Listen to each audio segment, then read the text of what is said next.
Autoriteti rrugor i Veriut ka reaguar pas kronikave të transmetuara nga TVNJ Channel lidhur me dëmtimin e trases së platformës metalike të urës së re të Bunës.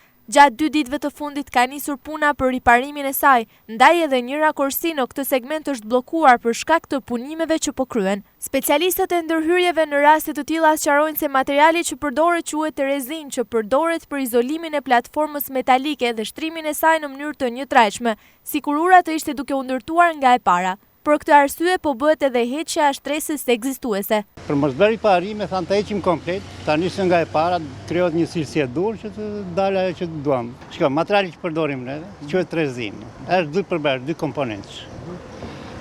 Pastrohet me fjalë, kalojmë një dorë, ne i themi primer, dhe në gjuhë popullore astar.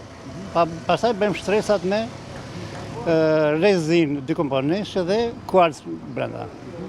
Në që krijohet tharja dhe në pisja e atje.